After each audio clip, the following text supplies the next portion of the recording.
ഇന്ത്യയിലെ ഏറ്റവും മികച്ച ആനിമേഷൻ സിനിമയാണ്. ആ സിനിമയുടെ ആ കൺസെപ്റ്റ് ഇന്ത്യയിലെ തന്നെ നമുക്കൊക്കെ അഭിമാനിക്കാം മലയാളികൾ എന്നുള്ള നിലയിൽ. മലയാളി കൂടിയായ ഇന്ത്യയിലെ തന്നെ ഏറ്റവും മികച്ച ആനിമേറ്റർ സുരേഷ് ഏറിയാട്ടാണ്.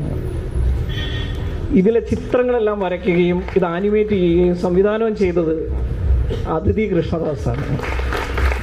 കാർട്ടൂൺ അക്കാഡമിയുടെ ചെയർമാൻ എന്നുള്ള നിലയിൽ പ്രത്യേകം അഭിനന്ദിക്കുന്നു. കാരണം സ്ത്രീകൾ വരയുടെ ലോകത്ത്, പ്രത്യേകിച്ച് ഹാസ്യ വരയുടെ ലോകത്ത് അങ്ങനെ കടന്നു വരാത്ത സമയത്താണ് 22 വയസ്സ് മാത്രം പ്രായമുള്ള അതിഥി സുരേഷ് ഏറിയാട്ടിൻ്റെ അടുത്തേക്ക് ഒരു അപ്രൻറ്റീസായിട്ട് വരാൻ തീരുമാനിക്കുകയും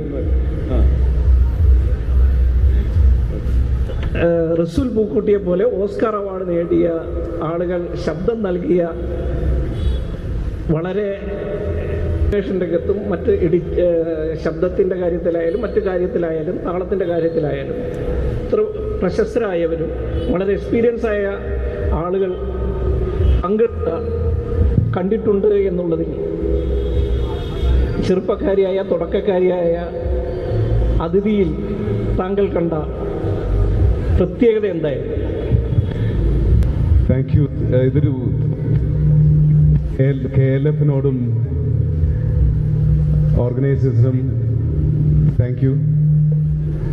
ഒരു ലിറ്ററേച്ചർ ഫെസ്റ്റിവലിൽ ആനിമേഷൻ സ്ക്രീനിങ്ങോ അതിനൊക്കെ ഒരു പ്ലാറ്റ്ഫോം ഇല്ലാത്തൊരു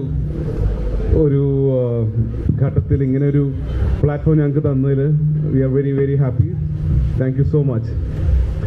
ഈ ഒരു പ്രൊജക്റ്റ് എൻ്റെ ഒരു ബാക്ക്ഗ്രൗണ്ട് പറയാം. എൻ്റെ അച്ഛൻ്റെ ശബ്ദമാണ് ഇത് കേൾക്കുന്നത്. എൻ്റെ അച്ഛനിപ്പോൾ 94 ഇയേഴ്സായി. ഇത് ചെയ്യുമ്പോൾ ആ സമയത്ത് 89 അല്ലേ? അതല്ലേ 89. ഇത് തുടങ്ങിയത് അതിഥി വന്നത് 2019 നമ്മൾ സ്റ്റാർട്ട് ചെയ്തത് ഈ പ്രൊജക്റ്റ്. ഇതിൻ്റെ ഒരു കോൺസെപ്റ്റ് ഞാൻ ആലോചിച്ചത് 2015 2015 അച്ഛൻ്റെ ശബ്ദം റെക്കോർഡ് ചെയ്തിട്ട് അതിൻ്റെ കാരണം എന്താണെന്ന് വെച്ചാൽ അച്ഛൻ പറഞ്ഞ കഥകൾ നമുക്ക് വളരെ റിയലിസ്റ്റിക് ആയിട്ടുള്ള കഥകളായിരുന്നു, അല്ലാതെ ഒരു നുണക്കഥ മാതിരി ആയിരുന്നില്ല. പക്ഷെ അതൊരു പിന്നീട് എനിക്കിപ്പോൾ ഈ കൊല്ലം കഴിഞ്ഞ ഈ നവംബറിൽ 50 വയസ്സായി. ഒരു 40 വയസ്സ് വരെ എനിക്കിതൊരു റിയാലിറ്റി ആയിരുന്നു. ഈ അച്ഛൻ പറഞ്ഞ കഥകളൊക്കെ റിയാലിറ്റി ആയിരുന്നു, അല്ലാതെ ഒരു ഫിക്ഷൻ ആയിരുന്നില്ല. കാരണം അച്ഛൻ അത്ര ഡീറ്റെയിൽ ആയിട്ടാണ് ഈ കഥകളൊക്കെ പറയുന്നത്. അത് എവിടെയാണ് അച്ഛൻ ആനമർദ്ദയെ കണ്ടത്, ആ സ്ഥലമൊക്കെ എനിക്കിപ്പോഴും അറിയാം. ആറുകൊല എവിടെയാണ് കാണുന്നത്. അപ്പോൾ അങ്ങനെ ഒരു റിയാലിറ്റി പിന്നീടാണ് നമുക്ക് മനസ്സിലാവുന്നത്. കുറച്ച് പ്രായമൊക്കെ ആയപ്പോഴും മനസ്സിലായത് ഇതൊരു ഇമാജിനറി സംഭവമാണ്. അച്ഛൻ പറയുന്ന കാര്യങ്ങളിൽ അതത്ര പ്രസക്തമായിട്ട് അച്ഛൻ പറയുമ്പോൾ നമുക്ക് അതിനെ വിശ്വസിക്കാൻ അല്ലാതെ വേറൊരു നിവൃത്തി ഉണ്ടായിരുന്നില്ല. അപ്പം ഇത് വെച്ചിട്ടൊരു കഥ ചെയ്യണം,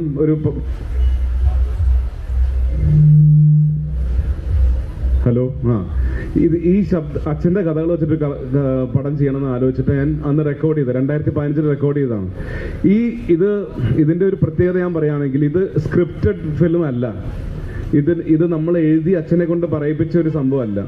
ഇത് അച്ഛൻ നാച്ചുറലായിട്ട് പറയുന്ന ഒരു റെക്കോർഡിങ്, നമ്മൾ അങ്ങോട്ടും ഇങ്ങോട്ടും സംസാരിക്കുന്ന ഒരു സംഭാഷണം മൊബൈൽ ക്യാമറയിൽ ഷൂട്ട് ചെയ്ത് അതേ സൗണ്ട് ട്രാക്ക് ഉപയോഗിച്ച് അതിഥി ഡയറക്റ്റ് ചെയ്തൊരു പടമാണിത്.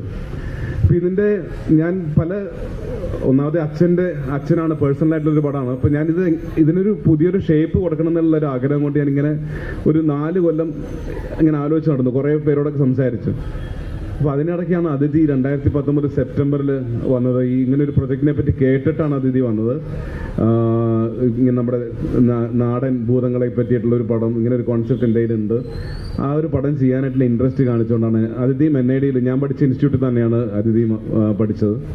അപ്പോൾ അങ്ങനെയാണ് അതിഥി അപ്രോച്ച് ചെയ്തത്. അപ്പോൾ എനിക്ക് തോന്നുന്നു 22 ഇയേഴ്സ് ഉള്ള ഒരു കുട്ടിക്ക് ഇങ്ങനത്തെ ഒരു പഴയ കാര്യത്തെ ബൗദ്ധത്തിനെയും മാടനെ പറ്റിയിട്ടുള്ള കഥയൊക്കെ എന്താ ഇൻട്രസ്റ്റിംഗ് ആയിട്ട് തോന്നുമോ എന്ന് സംശയം കൺഫ്യൂഷൻ തോന്നിയിരുന്നു. ഞാൻ ഉദ്ദേശിച്ച അച്ഛൻ്റെ ലൈവ് ആക്ഷൻ ഫുട്ടേജും കുറച്ച് അനിമേഷനും വച്ച് ചെയ്യാമെന്നാണ് ആലോചിച്ചത് ആക്ച്വലി. പക്ഷെ അതിഥി ഈ ക്യാരക്ടർ, അച്ഛൻ്റെ ക്യാരക്ടറൊക്കെ വരച്ച് എന്നെ കാണിച്ചപ്പോഴത്തേക്കും എനിക്ക് തോന്നി ഭയങ്കര രസകരമായിട്ടുള്ളൊരു ക്യാരക്ടറായിട്ട് മാറി. അച്ഛൻ്റെ റിയാലിറ്റിയെക്കാട്ടിലും കൂടി ഒരു ലവബിൾ ആയിട്ടുള്ളൊരു വേർഷനായിട്ട് അതിഥി അച്ഛൻ്റെ ക്യാരക്ടറിനെ ക്രിയേറ്റ് ചെയ്തു. അതൊക്കെ കണ്ടപ്പോൾ നമ്മൾ തീരുമാനിച്ചു ഇത് ഫുള്ളായിട്ട് അനിമേഷൻ ചെയ്യാന്നുള്ള ഒരു ഡിസിഷൻ കൊണ്ട് അതൊരു വലിയൊരു മോണിറ്ററി ഡിസിഷനുമാണ്, ഒരു ടൈം കൺസ്യൂമിങ് ഡിസിഷനാണ്. ഈ പടം 18 മാസം കൊണ്ടാണ് ചെയ്തത്. അപ്പോൾ അത് ആ തയ്യാറെടുപ്പോടു കൂടിയാണ് അതിഥി വന്നത്. ബാക്കി അതിഥി പറയട്ടെ അല്ലേ?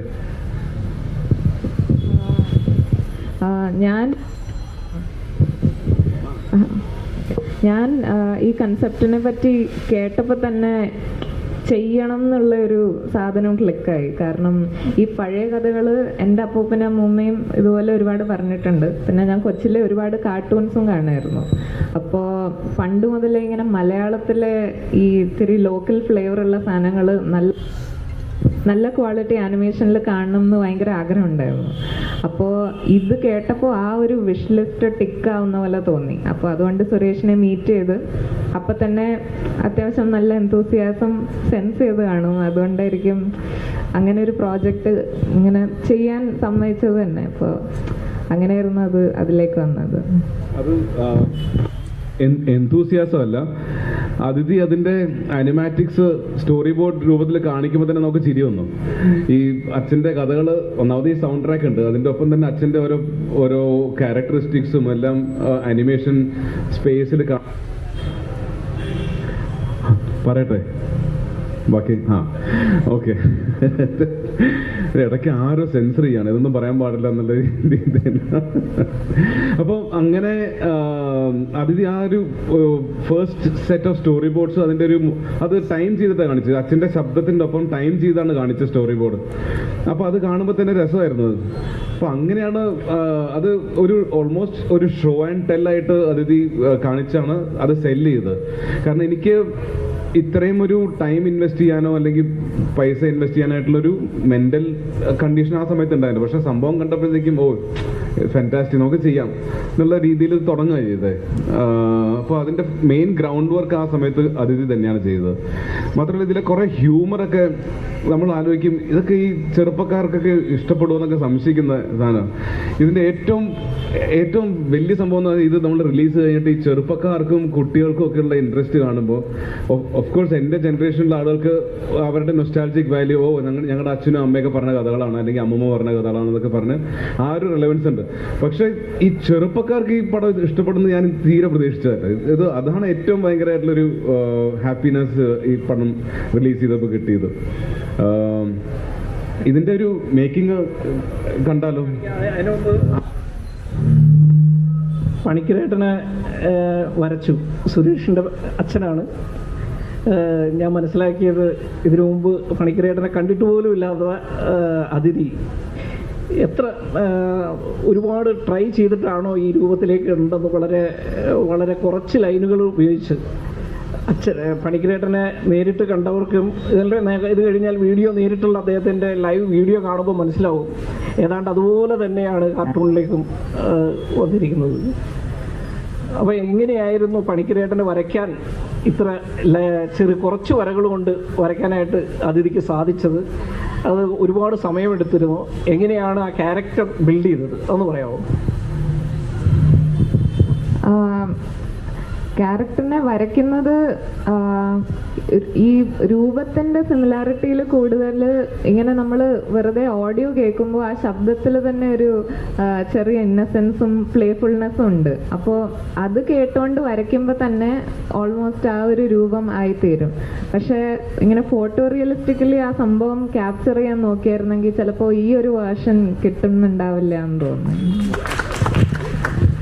അതിഥി അച്ഛനെ വരച്ചപ്പം എന്ന് തോന്നി. അച്ഛൻ തീർച്ചയായിട്ടും അഭിപ്രായം പറഞ്ഞു കാണുമല്ലോ സ്വന്തം അച്ഛനെ. ഇല്ല, ഈ പടം നമ്മൾ ഉണ്ടാക്കുന്നുണ്ട് ഉള്ള വിവരം അച്ഛൻ അറിയില്ലായിരുന്നു.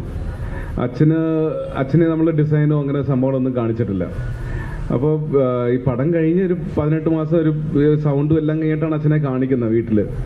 അപ്പോഴാണ് പുള്ളി ഒയ്യോ ഇതൊക്കെ ഞാൻ പറഞ്ഞ സംഭവമുണ്ട്, പുള്ളിക്ക് ഒരിത്തിരി ചമ്മലും ഒരുമാതിരിയൊക്കെ ആയി പുള്ളി ആദ്യം കണ്ട. പിന്നെ ഒരു ഭയങ്കര ഇമോഷണലൊക്കെ ആയി. ഓ ഇതൊക്കെ നിങ്ങളിങ്ങനെ മിണ്ടാതിരുന്ന് ചെയ്തു ഇല്ലേ എന്നൊക്കെ പറഞ്ഞ് ഭയങ്കര ഇതായി. അപ്പോൾ അങ്ങനെ ക്യാരക്ടറിനെ പറ്റിയൊന്നും അച്ഛൻ അങ്ങനെ ഭയങ്കരമായിട്ടും നോക്കിയിരുന്നില്ല. പക്ഷേ ഇത് ഞാൻ പറഞ്ഞ മാതിരി അതിഥിയും അച്ഛനെ ആദ്യമായിട്ട് കാണുമ്പോഴത്തേക്കും, കാരണം ഈ വീഡിയോയിൽ നമ്മൾ കാണുമ്പോൾ അതിൽ കാണുമ്പോൾ പ്രപ്പോർഷൻ ഒന്നും അറിയില്ല. ഇപ്പോൾ ഇന്ന് തന്നെ ഒരാളെ ഈ ഫേസ്ബുക്കിൽ മാത്രം കാണുന്ന ഒരാളെ കണ്ടു. ഞാൻ ആലോചിച്ച് അദ്ദേഹത്തിന്റെ പൊക്കം ഏകദേശം ഒരു 5 അടി 2 ഇഞ്ച് ഉണ്ടാവുന്നു. അങ്ങനെ എൻ്റെ മുറിയിൽ വന്നപ്പോഴത്തേക്ക് ഒരു 6 അടി 5 ഇഞ്ച് ഉണ്ട് പൊക്കം. അപ്പോൾ ആ ഒരു ലെവലിലുള്ള നമുക്ക് ആ പ്രപ്പോർഷൻ ഒന്നും അറിയില്ല. അതൊരു ഓൾമോസ്റ്റ് നമ്മുടെ നോഷനാണ്. അപ്പോൾ അത് അതിഥി വരച്ച പ്രപ്പോർഷൻ അച്ഛൻ്റെ ആ ഹൈറ്റ് കുറവുള്ള സംഭവമൊക്കെ കറക്റ്റായിട്ട് കിട്ടിയത് അതെന്തോ ഒരു കാരണം അങ്ങനെ റിലേറ്റീവ്. പിന്നെ ഞാൻ അച്ഛനെ ഒരുപാട് വരച്ചിട്ടുണ്ട്. പക്ഷെ അത് ഈ സിംപ്ലിസ്റ്റിക് സ്റ്റൈലിലല്ല ഞാൻ വരയ്ക്കണത്. ഞാൻ വേറൊരു സ്റ്റൈലിലാണ് വരയ്ക്കുന്നത്. അതിഥി കണ്ടിട്ടില്ല. കുറേ ലൈനൊക്കെ ഇട്ടിട്ടാണ് അച്ഛനെ വരയ്ക്കുന്നത് ഞാൻ. പക്ഷെ ഈ സിംപ്ലിസിറ്റിയും ഈ ക്യാരക്ടറും ഒക്കെ വളരെ വളരെ ക്ലീൻ ആയിട്ട് തോന്നി എനിക്ക്. ഞാൻ അത് കണ്ടിട്ടാണ് ആക്ച്വലി ഓക്കെ എന്ന് പറഞ്ഞത്. നമുക്ക് പ്രൊസീഡ് ചെയ്യാമെന്ന് ആലോചിച്ച്. ഈ കണ്ടിട്ടുണ്ട് എന്നുള്ള ഈ സിനിമ 12 മിനിറ്റാണ്. പക്ഷേ ഇതിൻ്റെ മേക്കിംഗ് 30 മിനിറ്റ് ഉണ്ട്. മേക്കിംഗ് ഓഫ് കണ്ടിട്ടുണ്ട് എന്നുള്ളത്. പക്ഷേ അതിൻ്റെ ഒരു ചെറിയ രൂപം നമുക്കൊന്ന് കാണാം. കാര്യം ഒന്ന് സംസാരിക്കുന്നതിനേക്കാൾ കൂടുതൽ റസൂൽ പൂക്കുട്ടി അടക്കമുള്ളവരുടെ ഇൻവോൾവ്മെൻറ്റ് ഈ ചെറിയ വീഡിയോയിൽ നിങ്ങൾക്ക് കാണാൻ പറ്റും. പ്ലീസ്. ഈനാപ്പച്ചി ഞാൻ കേട്ടിട്ടുള്ളത്, ഞാൻ കണ്ടിട്ടുണ്ട് ഒരിക്കൽ. ഈനാപ്പച്ചിയെ കണ്ടിട്ടുണ്ട്. പക്ഷെ അത് തന്നെയാണോന്ന് എനിക്കറിയില്ല.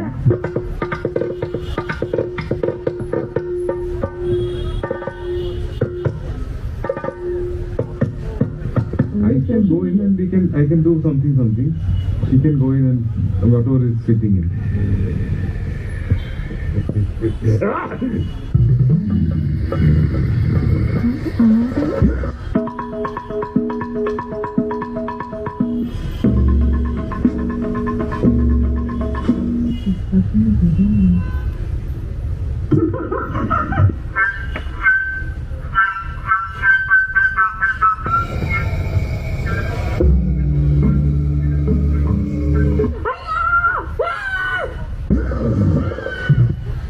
അത്ര മതി.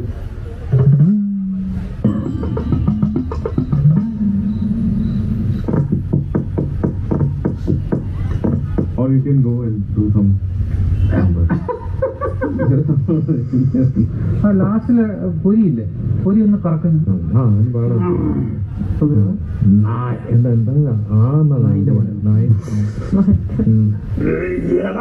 സിനിമയുടെ some murmurs and all those things.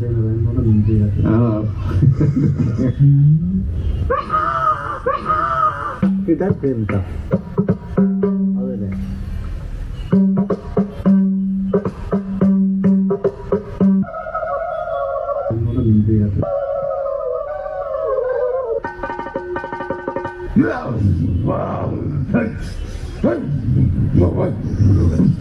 Actually, jolly good fellow. Kissing scene कैसे करेगा? किसिंग के लिए एक बार मंगाया था लेकिन आज नहीं.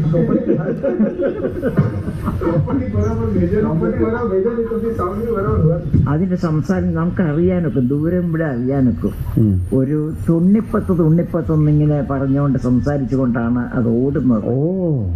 ഒരു തുണ്ണിപ്പത്തൊന്നിങ്ങനെ പറഞ്ഞുകൊണ്ട് സംസാരിച്ചു കൊണ്ടാണ് അത് ഓടുന്നത്.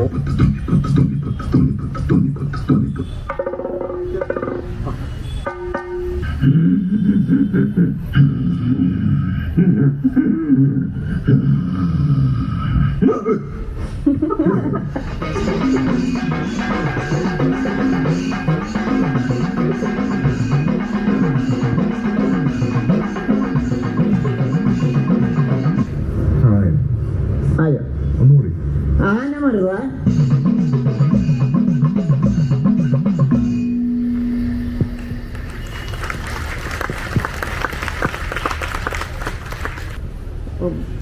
ഇത് ഇത്തരത്തിലുള്ള മേക്കിംഗ് ഓഫ് കണ്ടിട്ടുണ്ട്. ഏതാണ്ട് അരമണിക്കൂറോളം നീണ്ടു നിൽക്കുന്ന ഒരു വീഡിയോ ആണ്. എന്തായാലും അതിലെ ചെറിയ ഭാഗങ്ങൾ കണ്ടു. ഇതിലെ നമ്മൾ ഇപ്പോൾ ഈ സിനിമ കണ്ടിരിക്കുന്ന ഈ ആനിമേഷൻ സിനിമ കണ്ടത് തന്നെ ഏതാണ്ടൊരു കാവിലിൻ്റെ അകത്ത് കണ്ട പോലെയാണ്. തീർച്ചയായിട്ടും ഇതിലെ പല രംഗങ്ങളും റസൂൽ പൂക്കുട്ടീനെയൊക്കെ ഇൻവോൾവ് ആക്കി അദ്ദേഹം തന്നെ പലപ്പോഴും പറഞ്ഞിട്ടുണ്ട്.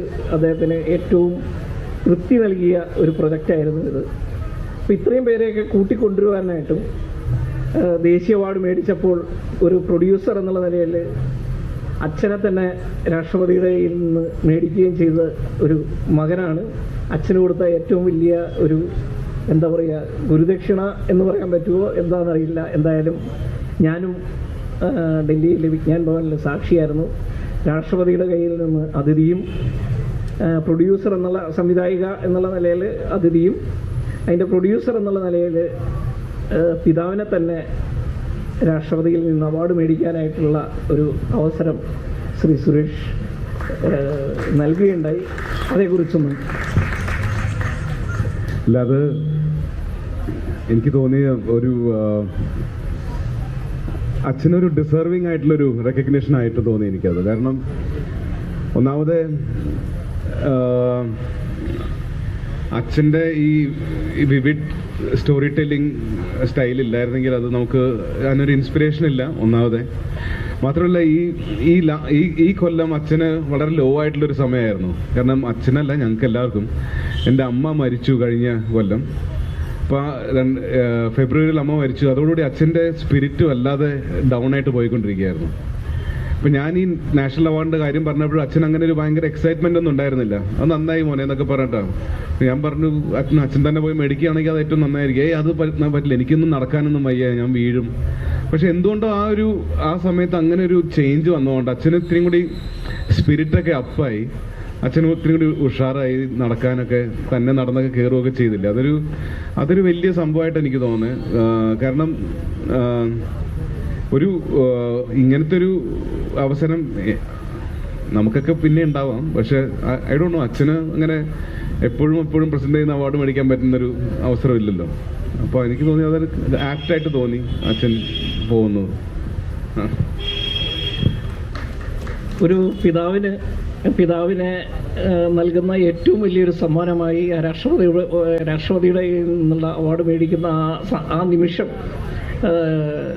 എല്ലാ മലയാളികൾക്കും തോന്നി. മലയാളികളെ നമുക്ക് അഭിമാനിക്കാം. അതിന് അവസരം പിതാവിന് കൊടുത്ത സുരേഷിനെ നമുക്ക് അഭിനന്ദിക്കാം. അതുപോലെ തന്നെ ദേശീയ അവാർഡ് കിട്ടിയപ്പോൾ, ആദ്യത്തെ സിനിമയിൽ തന്നെ, ആദ്യത്തെ ഒരു പ്രൊജക്റ്റിൽ തന്നെ ദേശീയ അവാർഡ് കിട്ടിയപ്പോൾ ഇതിൻ്റെ കൂടുതൽ ചെയ്യണമെന്ന് തോന്നുകയും അതിന് തുടക്കം കുറിക്കുകയൊക്കെ ചെയ്തല്ലോ. അതേക്കുറിച്ചൊന്ന് പങ്കുവെക്കാവോ അനുഭവം? അത് അനൗൺസ് ചെയ്യുന്നതിന് മുന്നേ തന്നെ സ്റ്റാർട്ട് ചെയ്തിരുന്നു. ഓൾമോസ്റ്റ് കണ്ടിട്ടുണ്ട്. ഉണ്ടാക്കുന്ന സമയത്ത് തന്നെ ഇങ്ങനത്തെ കുറേ കൂടി സ്റ്റോറീസ് ഉണ്ടല്ലോ, ഇതിലും കുറേ ഇൻട്രസ്റ്റിംഗ് സാധനങ്ങൾ പറയുന്നുണ്ടല്ലോ. അപ്പം അത് ആദ്യം തൊട്ടേ ഉള്ളൊരു തോട്ടായിരുന്നു. പിന്നെ സമയം ഓപ്പൺ അപ്പ് ആയപ്പോൾ അത് സ്റ്റാർട്ട് ചെയ്തു വന്ന്. അല്ലാതെ അവാർഡിൻ്റെ ശേഷം ഡിസൈഡ് ചെയ്ത സാധനമല്ല അത്. കണ്ടിട്ടുണ്ട് എന്നുള്ളത് ബ്ലാക്ക് ആൻഡ് വൈറ്റ് ആണ്. നമ്മളിപ്പോൾ കണ്ടതെല്ലാം ബ്ലാക്ക് ആൻഡ് വൈറ്റ് ആണ്. പക്ഷേ ഇതിനെ തുടർന്ന് നിങ്ങൾ ചെയ്തിട്ടുള്ള അരണപുരാണം എന്ന് പറയുന്നത് അത് നമുക്ക് എന്തായാലും പ്ലേ ചെയ്യണം. അത് 3 മിനിറ്റ് ഉള്ള ഒരു 3 മിനിറ്റ് ഉള്ള ഒരു ചെറിയ ഒരു കഥ കൂടിയുണ്ട്. അത് കളറിലാണ്. എന്തുകൊണ്ട് ബ്ലാക്ക് ആൻഡ് വൈറ്റിൽ നിന്ന് കളറിലേക്ക് നിങ്ങൾ മാറി ഒന്ന് പറഞ്ഞാൽ? ഇല്ല, ഇതിൻ്റെ എനിക്ക് വേണേൽ അത് ഒന്ന് കണ്ടിട്ട് നമുക്ക് സംസാരിക്കാൻ അതിനെ പറ്റി, അല്ലേ? അതിനൊരു കാരണമുണ്ട്. ഈ കളർ നമ്മൾ ട്രൈ ചെയ്യാനായിട്ട് 2-3 കാരണങ്ങളുണ്ട്. നമുക്ക് കണ്ടിട്ട് സംസാരിക്കല്ലോ. ഒരു 3 മിനിറ്റ് പടം ആണ്. അരണപുരാണം എന്ന് പറഞ്ഞ ലേറ്റസ്റ്റ് ഇതാണ്. അച്ഛൻ്റെ കഥ തന്നെ വെച്ച് നമ്മൾ ചെയ്തൊരു പടം. ലൈറ്റ് ഓഫ് ചെയ്യുകയാണെങ്കിൽ നമുക്ക് തുടങ്ങാം. അരണപുരാണം.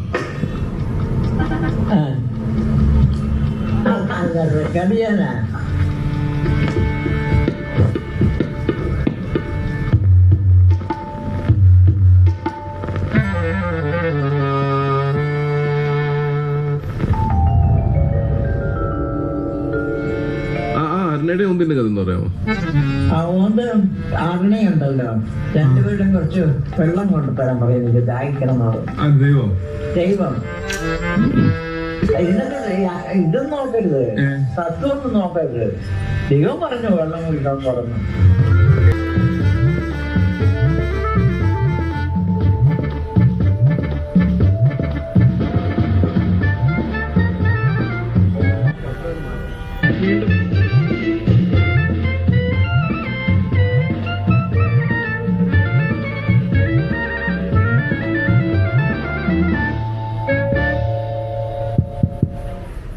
നേരത്തേയിൽ നിന്ന് മാറി ഇപ്പോൾ കളറിലാണ്. അതിനെക്കുറിച്ച് പറയാമെന്ന് പറഞ്ഞു.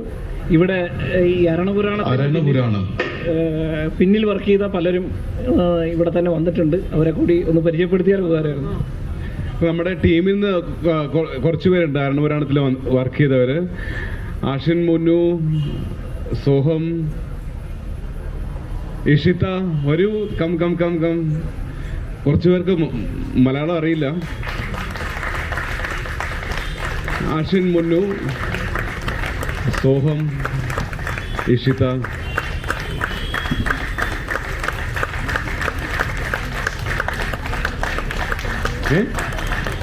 വർക്ക് ചെയ്തില്ലേ? അത് പ്രതീക്ഷിച്ചില്ല. ഓക്കെ.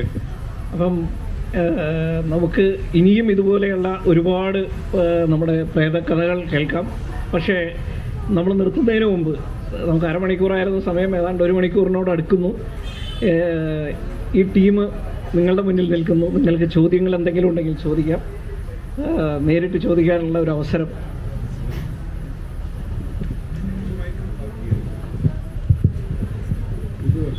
നമസ്കാരം സർ. ഇത് ശരിക്കും എന്നെ സംബന്ധിച്ചിടത്തോളം ഒരു ഫാൻ ബോയ് മൂവ്മെന്റ് ആണ്. കാരണം എന്താണെന്ന് വെച്ചാൽ, അതായത് ഈ അനിമേഷൻ ചിത്രങ്ങൾ കുട്ടികൾക്ക് മാത്രമുള്ളതല്ല എന്നുള്ള ഒരു കൺസെപ്റ്റ് എൻ്റെ മക്കളാണ് എനിക്ക് ഉണ്ടാക്കി തന്നത്.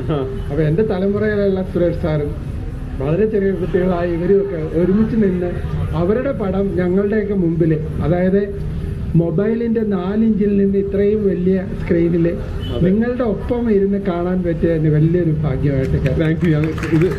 ഇത് ഞങ്ങൾക്കൊരു വലിയ ഭാഗ്യം തന്നെയാണ്. കാരണം ഞങ്ങൾ ഇത്രയും വലിയ സ്ക്രീനിൽ കണ്ടിട്ടില്ല.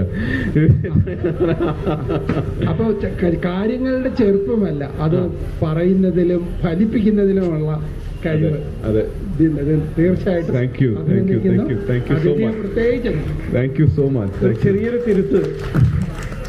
നേരത്തെ പറഞ്ഞ സാറ് പറഞ്ഞു, എൻ്റെ തലമുറയിലുള്ള സുരേഷ് സാർ, എന്നേക്കാൾ പ്രായം കുറഞ്ഞ ആളാണ് സുരേഷ്. താടിയും ഇതൊക്കെ നരച്ചിരിക്കുന്നതെന്ന് മാത്രമേ ഉള്ളൂ. 50 വയസ്സായിരുന്നു. അടുത്ത ചോദ്യം. വലിയ വയസ്സ് തന്നെയാണ്. നമസ്കാരം സാർ. എല്ലാവരുടെ വർക്ക്സും ഭയങ്കര എല്ലാവരെയും ഫോളോ ചെയ്യുന്നുണ്ട്. ഞാൻ ശരിക്കും പറഞ്ഞത് എല്ലാവരുടെ വർക്ക്സും സ്ഥിരമായിട്ട് ഫോളോ ചെയ്യുന്നതാണ്. ഓക്കെ. എസ്പെഷ്യലി സുരേഷ് സാറിൻ്റെ റീസെൻ്റ് ആയിട്ട് ഇൻസ്റ്റാഗ്രാമിൽ പോസ്റ്റ് ചെയ്തൊരു കോമിക് ഉണ്ടായിരുന്നു. സാറിൻ്റെ ഫാദറിനായിട്ടുള്ള ഒരു റിലേഷൻ കാണിക്കുന്ന രീതിയിലുള്ള. അപ്പോൾ അത് ഒരു ചെറിയൊരു ആർട്ടിസ്റ്റിൻ്റെ രീതിയിൽ ചെറുപ്പത്തിൽ എനിക്കും ഇങ്ങനത്തെ അച്ഛൻ കൊണ്ടുവന്ന് ചിത്രം വരയ്ക്കാൻ പല കോമ്പറ്റീഷൻസിന് കൊണ്ടുവന്ന് അമ്മയും കൊണ്ടുപോകാറുണ്ട്. അപ്പം അത് ഭയങ്കരമായിട്ട് ഒരു ടച്ചിങ് എന്നുള്ള രീതിയിൽ വളരെയധികം സ്പർശിച്ചൊരു കോമിക്കായിരുന്നു അത്. അപ്പോൾ അത് കണ്ടതിന് ശേഷം എനിക്ക് സാറിന് ഒരു ചെറിയൊരു ഗിഫ്റ്റ് സ്കെച്ച് ചെയ്തിട്ടുണ്ട്. കാണിക്കണമെന്നുണ്ട് സാറിന്. My God, thank you so much. Thank you so much. ഏതെങ്കിലും ചോദ്യമുണ്ടോ? Thank you so much. ഓയ്യോ,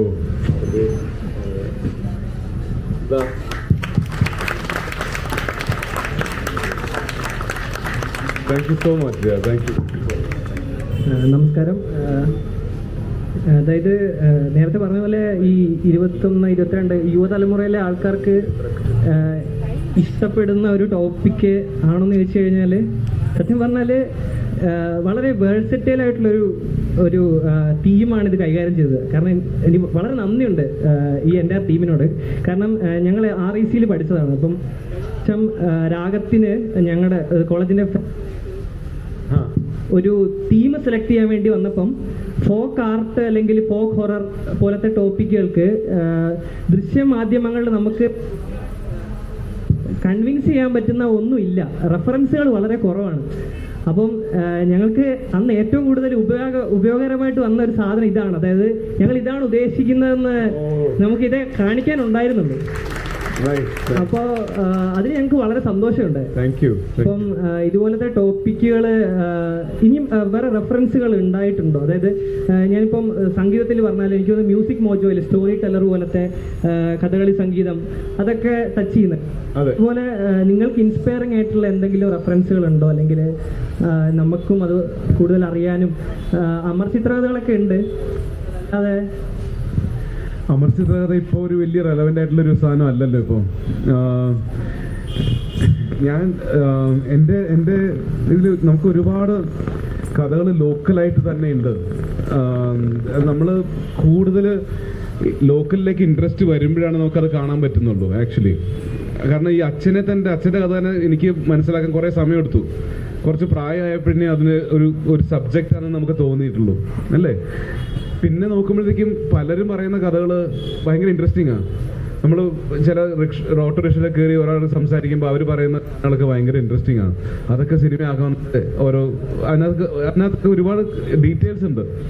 അപ്പോൾ ഇത് എനിക്ക് തോന്നുന്നു എഴുതിയ കഥകളെക്കാട്ടിലും കൂടുതൽ നമ്മൾ കുറച്ചും കൂടി നമ്മുടെ കോൺവെർസേഷനുകളിലൊക്കെ ഇൻട്രസ്റ്റ് വരുത്തുകയാണെങ്കിൽ അതിൽ തന്നെ ഒരുപാട് കഥകളുണ്ടെന്നാണ് എൻ്റെ ഒരു പക്ഷം.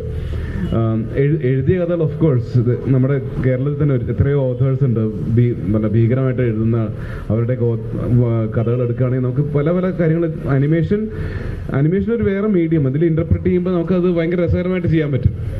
അപ്പോൾ റെഫറൻസ് ഞങ്ങൾക്ക് ഒരുപാടുണ്ട്, ഇൻ്റർനാഷണൽ റെഫറൻസുകളൊക്കെ ഒരുപാടുണ്ട് നമ്മൾ. പക്ഷെ ഇന്ത്യയിൽ നമുക്ക് നമ്മുടേതായിട്ടുള്ള അനിമേഷൻ ആളുകളെ കൊണ്ട് രസിപ്പിക്കുക എന്നുള്ള ഒരു വിഷനാണ് ഞങ്ങളുടെ. അത് നമ്മുടെ ഇന്ത്യക്കാർക്ക് നമ്മുടെ അനിമേഷൻ കഥകൾ ഇഷ്ടപ്പെടുകയാണെങ്കിൽ പിന്നെ നമുക്ക് പുറത്തേക്കൊന്നും പോകേണ്ട ആവശ്യമില്ല. നമുക്ക് ഇവിടെ തന്നെ നമുക്ക് പല പല കഥകൾ ഇങ്ങനെ പറഞ്ഞ് രസിപ്പിക്കാൻ പറ്റും. ആ ഓഡിയൻസിനെ ബിൽഡ് ചെയ്യുക എന്നുള്ളൊരു ഓപ്പറേഷൻ നമ്മൾ ചെയ്തുകൊണ്ടിരിക്കുന്നത്. നമ്മൾ ഈ ഇൻവെസ്റ്റ് ചെയ്യുന്നതിൻ്റെയും ഇത് ഒരുപാട് ട്രബിൾ എടുത്ത് ചെയ്യുന്ന ഈ പടങ്ങളൊക്കെ അത് ചെയ്യുന്നതിൻ്റെ ഇത് കുറേ കൂടി ഫണ്ടിങ്ങോ കുറേ ഇൻട്രസ്റ്റിംഗ് ആയിട്ടുള്ള ആളുകൾ വന്ന് നമ്മളെ സപ്പോർട്ട് ചെയ്യും. അപ്പോൾ നമുക്ക് കൂടുതൽ പടങ്ങൾ ഇങ്ങനെ ചെയ്യാം, കൂടുതൽ ആർട്ടിസ്റ്റുകളെ ക്രിയേറ്റ് ചെയ്യാൻ പറ്റും, ഈ ഇക്കോ സിസ്റ്റം കുറേ കൂടി വൈഡ് ആക്കാൻ പറ്റും എന്നുള്ള ഒരു മോട്ടിവേഷനാണ്. അപ്പോൾ അതുകൊണ്ട് നമുക്ക് ഈ തല്ലിപ്പൊളി അനിമേഷൻ കാണേണ്ട ആവശ്യമില്ല. നമുക്ക് നല്ല നല്ല അനിമേഷൻ കാണാം, നമ്മൾ തന്നെ ഉണ്ടാക്കുന്നത്. അതാണ് ഏറ്റവും രസകരം. ഇപ്പം ജപ്പാനിലൊക്കെ അങ്ങനെ തന്നെയാണ്. ജപ്പാനിലെ ആളുകൾ അനിമ ഉണ്ടാക്കിയത് അവർക്ക് വേണ്ടിയിട്ടാണ്. അവർക്ക് വേണ്ടി മാത്രം ഉണ്ടാക്കിയ സാധനം ഇന്ന് എല്ലാവർക്കും ഇഷ്ടപ്പെടുന്ന ഒരു മീഡിയമായി മാറി.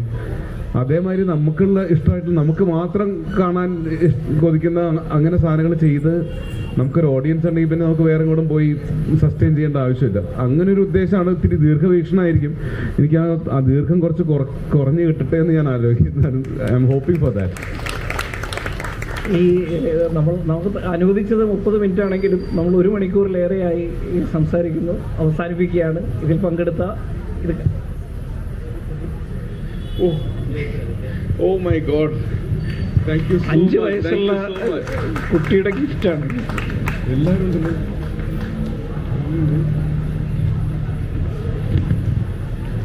ഇതില് കണ്ടിട്ടുണ്ട്, എല്ലാവരും ഉണ്ട് ഇതിനകത്ത്. തെണ്ടൻ, കുട്ടിച്ചാത്തന്മാര്, അറുകുല, അച്ഛനുണ്ട് സൈഡില്. താങ്ക് യു സോ മച്ച് മോനെ. മോന്റെ പേരെന്താ? ശ്രാവൺ വരച്ച ചിത്രമാണ്. എന്തായാലും സമയം അതിക്രമിച്ചുകൊണ്ട് നമ്മൾ നിർത്തുകയാണ്.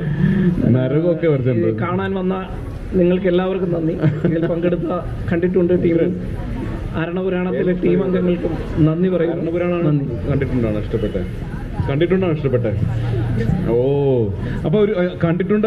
എന്തിനാ ബ്ലാക്ക് ആൻഡ് വൈറ്റ് കളറാക്കിയെന്ന ഒരു കാര്യം പറയാം. ഞങ്ങളിത് ഈ പടം നെറ്റ്ഫ്ലിക്സ് US ഒക്കെ കണ്ടു. അവർക്ക് ഭയങ്കര ഇഷ്ടപ്പെട്ടു സംഭവം. പക്ഷെ അവരുടെ ഒരു പ്രശ്നം അവർ പറഞ്ഞു, നമുക്ക് ഈ പടം എടുക്കണമെങ്കിൽ അവരുടെ അൽഗോരിതത്തിൽ കളർ തംബ്നെയിൽ വേണം. കളർ അല്ലാത്ത പടങ്ങൾ അവർ ആക്സെപ്റ്റ് ചെയ്യുന്നില്ല. അതൊരു പോളിസിയായി അവരുടെ. അപ്പം അവർക്ക് വളരെ ഇഷ്ടപ്പെട്ടു പടം. എന്നാലും ഈ ഒരു സംഭവം കൊണ്ട് അത് പ്രൊഹിബിറ്റീവായി അവർക്ക്. അപ്പം നമ്മൾ ഈ ക്യാരക്ടർ, അച്ഛൻ്റെ ക്യാരക്ടറും വേറെ ക്യാരക്ടർ വെച്ച് ഒരു സീരീസ് ഡെവലപ്പ് ചെയ്യാൻ നമ്മൾ വർക്ക് ചെയ്തുകൊണ്ടിരിക്കുകയാണ്. അതിൻ്റെയും ഞങ്ങളെല്ലാവരും വർക്ക് ചെയ്തുകൊണ്ടിരിക്കുന്നതാണ്. അപ്പോൾ താങ്ക് യു. അപ്പോൾ അത് കളറിലായിരിക്കും, ഈ അരണപുരാണത്തിൻ്റെ ഫോമിലായിരിക്കും. അത്രയും റിച്ച് ആയിട്ടുള്ളൊരു കളർ ഫോമിലാണ് നമ്മൾ ചെയ്യാൻ ഉദ്ദേശിക്കുന്നത്. അപ്പോൾ അത് കുട്ടികൾ മാത്രമല്ല വലിയ മുതിർന്നവർക്കും ഈക്വലി എന്റർടൈൻമെന്റ് എന്നുള്ളൊരു ഉദ്ദേശത്തിലാണ് നമ്മൾ അത് പ്ലാൻ ചെയ്യണത്. അപ്പോൾ ഇതൊരു ടെസ്റ്റ് പീസ് ആയിരുന്നു ഞങ്ങളുടെ. ഇത് എങ്ങനെയാണ് ആളുകൾ ആക്സെപ്റ്റ് ചെയ്യും, ആളുകൾക്ക് ഇഷ്ടപ്പെടുമോ ഉള്ളതിൻ്റെയൊക്കെ ഒരു സാമ്പിൾ ടെസ്റ്റ് ആയിരുന്നു ഇത്. ഇതിൻ്റെ ഒരു പ്രശ്നം ഈ നമ്മളെ കണ്ടിട്ടുള്ള സീരീസിന് വരുന്നതെന്ന് വെച്ചാൽ ഇത് നമ്മുടെ ഭാഷയിലും നമ്മുടെ കേരളത്തിലും മാത്രം നിൽക്കുന്നു. ഓഫ് കോഴ്സ് ഇന്റർനാഷണൽ ആനിമേഷൻ സീനിൽ ഒരുപാട് അവാർഡ് കിട്ടിയിട്ടുണ്ട്. ഇതിന് ഓൾമോസ്റ്റ് 12 അവാർഡ് കിട്ടിയിട്ടുണ്ട്. അതിൽ കൂടുതൽ നോമിനേഷൻസും ഏതാണ്ട് 20-30 നോമിനേഷൻസും വേൾഡ് വൈഡ് ഒക്കെ ഉണ്ടായിട്ടുണ്ട്. പക്ഷേ ഇത് പാൻ ഇന്ത്യയിൽ വർക്ക് ചെയ്യുന്നില്ല. കാരണം അച്ഛൻ്റെ ഭാഷയും അച്ഛൻ്റെ ആ ഒരു ഇത് നമ്മുടെ കേരളത്തിൽ മാത്രമുള്ള ഓഡിയൻസിന് മാത്രമേ അത് ആസ്വദിക്കാൻ പറ്റുന്നുള്ളൂ. ഞാനും അച്ഛനും വളരെ ട്രൈ ചെയ്ത് ഹിന്ദിയിൽ നമ്മൾ ഇതിൻ്റെ ഒരു ഡബ് ചെയ്തു. പക്ഷെ അത് അങ്ങനെ ഈ അറുകലയും അങ്ങനത്തെ ഭൂതങ്ങളൊന്നും പുറത്ത് അത്ര റെലവൻ്റ് അല്ല. അവിടെ വേറെ ആളുകളുണ്ട്, ഇതേ പേരല്ലാന്നേ ഉള്ളൂ. പക്ഷെ അതുകൊണ്ട് അവർക്ക് ഇത് റിലേറ്റ് ചെയ്യാൻ ഇത്തിരി ബുദ്ധിമുട്ടുണ്ട്. ഇപ്പോൾ മഹാരാഷ്ട്രയിലോ അല്ലെങ്കിൽ ആന്ധ്രയിലോ കർണാടകയിലോ ഒക്കെ ആണെങ്കിലും അതൊക്കെ ആളുകളുണ്ട്, തെണ്ടനും മാടനും ആ ടൈപ്പ് ആളുകളൊക്കെ ഉണ്ട്. പക്ഷെ അവരുടെ പേരും അവരുടെ പെരുമാറ്റമൊക്കെ മാറിക്കൊണ്ടിരിക്കും. അപ്പോൾ അങ്ങനെ ഒരു സീരീസിനും പോസിബിലിറ്റി ഉണ്ട്. നമ്മൾ ഓരോരുത്തരോട് സംസാരിക്കുമ്പോൾ അവരുടേതായിട്ടുള്ള ഭൂതങ്ങളുടെ കഥകൾ വെച്ചിട്ട് ഒരു സീരീസ് ഒക്കെ ഉണ്ടാക്കാൻ നമ്മൾ ആലോചിച്ചു. പക്ഷെ അതൊരു ഡോക്യുമെന്ററി മോഡലാണ് ഈ വരുന്നത്. അപ്പോൾ ഒരു സീരീസ് നമ്മൾ ട്രൈ ചെയ്യാൻ പോവാം. Let's see.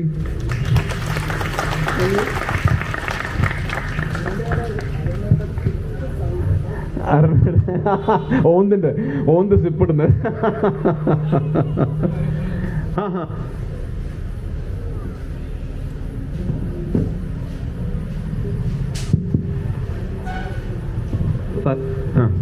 അല്ല, ഫസ്റ്റ് ഓഫ് ഓൾ KLF-ന് ഒരു വലിയ താങ്ക്സ്. കാരണം ഇതുപോലെ ഇത്രയും വലിയൊരു പരിപാടിക്ക് നമ്മുടെ മറന്നിട്ടില്ല, കണ്ടിട്ടുണ്ടെന്നുള്ള കാര്യം. സ്പെഷ്യലായിട്ട് ഇത്രയും ആൾക്കാർ ഇവിടെ വന്നേക്കണത് തന്നെ അതിൻ്റെ ഒരു ഉത്തരമായിട്ടാണ്. ഇത്രയും നല്ലൊരു ആനിമേഷൻ നമ്മൾക്ക് കാണിക്കാൻ അവസരം പറ്റി, കാണാത്തവർക്ക് കാണാനും പറ്റി. എൻ്റെ ചോദ്യം എന്ന് പറഞ്ഞാൽ ഇതിനകത്ത് ഓരോ ഫ്രെയിമിലും ഒരു ഹിഡൻ ആയിട്ടൊരു കോമഡി വെച്ചിട്ടുണ്ട്. അത് എല്ലാ ഫ്രെയിമിലും മാക്സിമം അതിന് അറ്റത്തോ ഏതെങ്കിലും ഒരു പ്രപ്പോർഷനിൽ ഒരു കോമഡി ഹിഡൻ ആയിട്ട് വെച്ചിട്ടുണ്ട്. അത് മനഃപൂർവ്വം ചെയ്തേക്കണാണോ, അതിൻ്റെ ഡിസ്കഷനും കാര്യങ്ങളൊക്കെ എല്ലാവരും കോൺട്രിബ്യൂഷൻ ഉണ്ട്. അതിന്റെ ഫസ്റ്റ് ഫ്രെയിം തന്നെ നോക്കുവാണെങ്കിൽ ലൈറ്റ് കാണിക്കുമ്പോൾ പ്രാണിക്ക് വരെ ഒരു ആളാണ് പറക്കണത്. അപ്പൊ അത് പ്രാണിയല്ലേ, മുണ്ടൊക്കെ എടുത്തിട്ടൊന്നേ ഉള്ളൂ. മീശയൊക്കെ ഉണ്ട്. അപ്പൊ അത് അത്ര ഡീറ്റെയിൽ ആയിട്ട് അങ്ങനെ ശ്രദ്ധിച്ചിട്ടാണോ ഓരോ ഫ്രെയിമിലും നിങ്ങൾ എന്താണ് അങ്ങനെ ചെയ്യാൻ കാരണം? ഇല്ല, അതൊക്കെ അതിഥിയുടെ വിഷ്വലൈസേഷൻ ആണ്. അത് തന്നെ പറയട്ടെ. അത് ആക്സിഡൻ്റലി അല്ല, പ്ലാൻ തന്നെയാണ് ചെയ്തത്. ഇങ്ങനെ വെറുതെ ഓരോ സാധനം ആലോചിക്കുമ്പോൾ ചില സാധനം ആലോചിക്കുമ്പോൾ പെട്ടെന്ന് ചിരി വരും. അപ്പോൾ മിക്കവാറും അത് വർക്ക് ആവും എന്നുള്ള പ്രതീക്ഷയിലാണ് വരയ്ക്കുന്നത്. അപ്പോൾ അങ്ങനെയാണ് ഈ നോട്ടീസ് ചെയ്ത സാധനങ്ങളും ചെയ്തത്. ഇതിലൊരു അനിമേഷൻ പടങ്ങളിൽ ആക്സിഡന്റ് എന്ന് പറഞ്ഞ സംഭവമില്ല. കാരണം അതൊരു 24 പ്രാവശ്യം വരച്ചാലേ അതൊരു മൂവ്മെന്റ് ആവുള്ളൂ.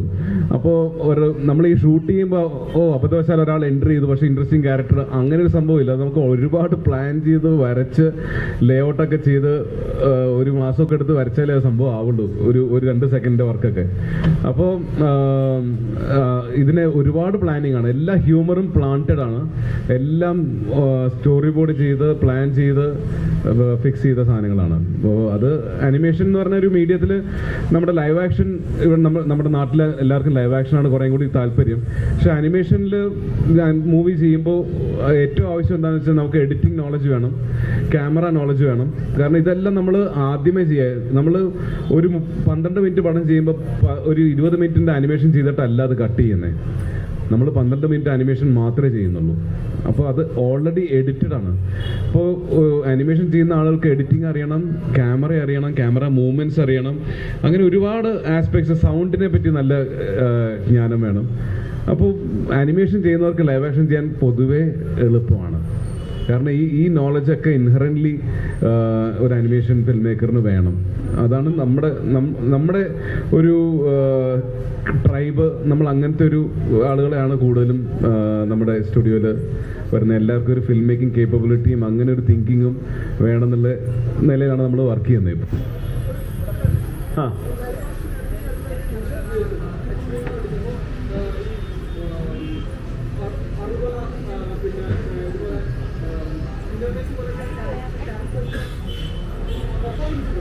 അതൊക്കെ തന്നെ ചെയ്യുന്നതായിരിക്കും. ഇപ്പൊ അതിഥി തന്നെ പോയി മിററിലൊക്കെ നോക്കിയിട്ടൊക്കെ ആയിരിക്കും ആക്ട് ചെയ്യുന്നത്. അത് ചെയ്യാൻ ഇല്ലല്ല അത് ചെയ്തല്ല. അപ്പൊ തന്നെ ചെയ്യുന്ന അതെല്ലാം ആ ആക്ടിങ് ഒക്കെ തന്നെ ചെയ്യുന്നതാണ്. ഓരോരുത്തരുടെ മെത്തേഡുകളാണ്.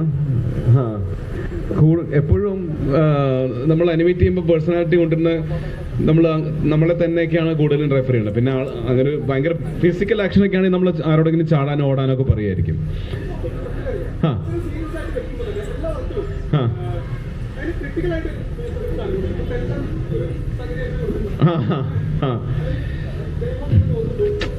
അതെ ക്രിട്ടിക്കലായിട്ട് എന്ന് പറഞ്ഞാൽ അത് അച്ഛൻ നമ്മൾ ഈ ചോദ്യം ചോദിക്കുമ്പോൾ തന്നെയുള്ള ഫംബിളിങ് ഉണ്ടല്ലോ.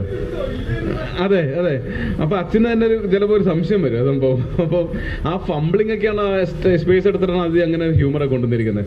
ഇപ്പൊ ഞാൻ ചോദിച്ചു അച്ഛനോട്, അച്ഛൻ ആന മറന്ന് എത്ര പൊക്കം ഉണ്ടാവും? അപ്പോൾ പുള്ളി ഇങ്ങനെ ചാടി ഇങ്ങനെ ആക്ച്വലി ഇങ്ങനെ പോയി പുള്ളി. അപ്പോഴത്തേക്കും അല്ല താഴേക്ക് ഇറങ്ങണ്ട. പുള്ളി ഇത്തിരി ഹെസിറ്റേറ്റ് ചെയ്തു. ഞാൻ ഇങ്ങനെ കാണിക്കണോ അതോ എങ്ങനെ? ഞാൻ പറഞ്ഞു ഇങ്ങനെ കാണിച്ചാൽ മതി എന്ന് പറഞ്ഞു, ഈ ഹൈറ്റ്. അപ്പൊ അങ്ങനെയുള്ള കുറെ ഹ്യൂമറൊക്കെ ഒരു സംഭാഷണത്തിൽ വരുന്ന സാധനങ്ങളാണ്. പക്ഷെ അതൊക്കെ നമ്മൾ എടുത്ത് എക്സാജറേറ്റ് ചെയ്ത് ഭീകരമായിട്ട് സ്റ്റേജ് ചെയ്യുമ്പോൾ അതിന്റെ ഹ്യൂമർ ലെവൽ മാറുന്നു അതിന്റെ. അതെ, താങ്ക് യു.